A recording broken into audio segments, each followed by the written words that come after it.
Hello my YouTube family, कैसे हैं आप लोग। आई होप अच्छे होंगे और मैं भी बहुत अच्छी हूँ।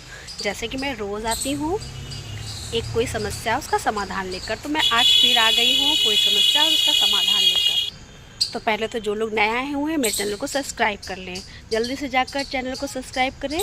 और दूसरा, बिना स्किप किए हुए पूरा वीडियो देखें, क्योंकि स्किप आप कर देंगे तो फिर आपसे कुछ भी मिस नहीं होना चाहिए, क्योंकि मैं हर एक पॉइंट में कुछ ना कुछ ऐसी बातें बताती हूँ जिनका मिस होना गड़बड़ हो सकता है।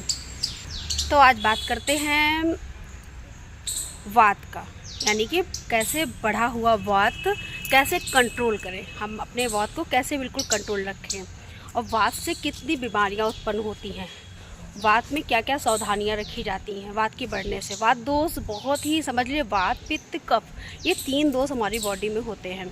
इनका जब बैलेंस बिगड़ जाता है तो ये जब तक ये अपने बैलेंस में रहते हैं तो बढ़िया शरीर का सब कुछ, कोई विकार नहीं उत्पन्न होता।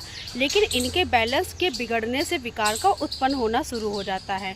यानी कि अगर हमारा बैलेंस वात का बिगड़ेगा तो वात की वजह से 80 बीमारियाँ होती हैं। वात के बिगड़ने से 80 बीमारियाँ, और 80 बीमारियाँ बहुत होती हैं।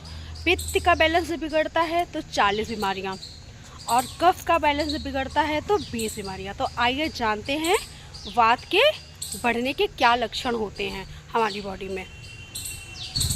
तो पहला लक्षण होता है कि आपका जो शरीर में जो हेयर्स होते हैं, यानी कि बाल होते हैं, उनका समय से पहले सफ़ेद हो जाना।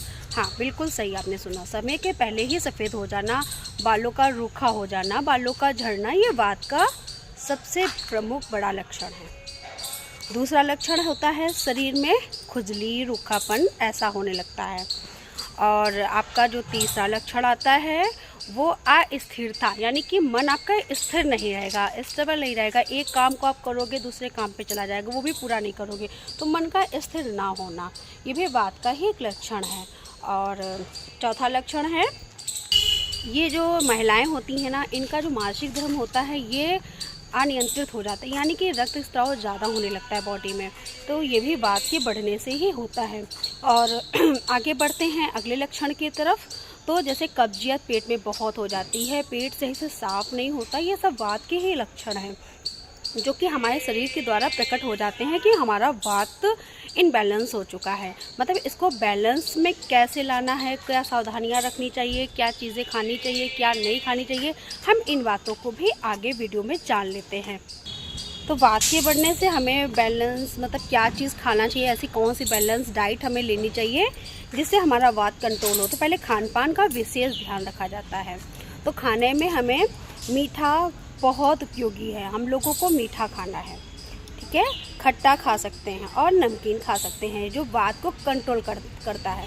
हम लोगों को क्या नहीं खाना है, तो तीखा, कसारी और खारा ऐसा भोजन नहीं लेना है। तो आप मीठे में मक्खन है और ये सब चीज़ें आप खा सकते हो, तो बहुत बेनिफिट होता है वात के बढ़ने से।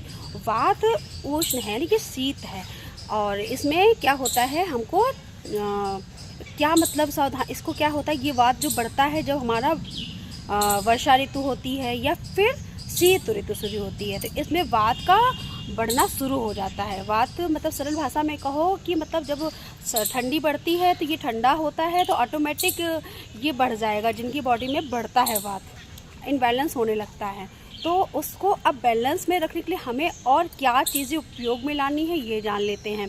तो ये मान लीजिए कि आपको तिल का तेल, हाँ, आप तिल का तेल को आप यूज़ में कर सकते हो। तिल के तेल से पहला नंबर पे आप इसकी मालिश कर सकते हैं बॉडी में।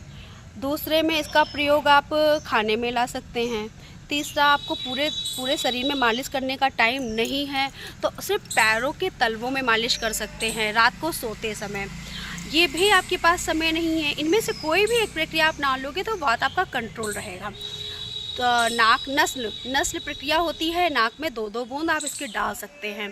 अगर आप नाक में डालने में भी आपको दिक्कत है तो आपको सुबह खाली पेट इसको पानी में आधा चम्मच के अनुपात से इसको गुनगुने पानी के साथ पी लेना है।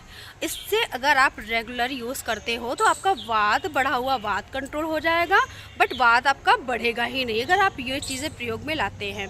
तो आई होप ये वीडियो आपको अच्छा लगा होगा, और मेरे हिसाब से अगर आप इनमें से कोई भी चीज़ कुछ भी भी मतलब करते हैं तो आपका वात दोष कम मतलब कंट्रोल में ही रहेगा। तो आज हमने वात के बारे में बात किया है। नेक्स्ट एपिसोड में मैं अपने पित्त के बारे में आप लोगों को बताऊंगी कि बढ़े हुए पित्त को कैसे कंट्रोल करें।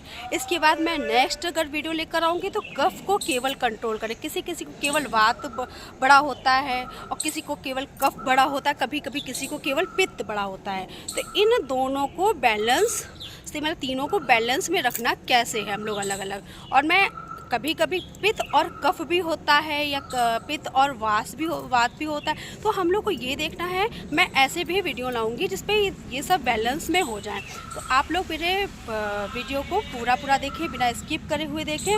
और मैं जितना लाऊं टोटल आप लोग चैनल को पहले पास लाइक और सब्सक्राइब करिएगा, ऑल नोटिफिकेशन को भी क्लिक कर दीजिएगा, जिससे कि मेरा वीडियो आने से समय आपको नोटिफिकेशन आ जाएगी और इजली आप मेरा वीडियो पूरा देख सकेंगे।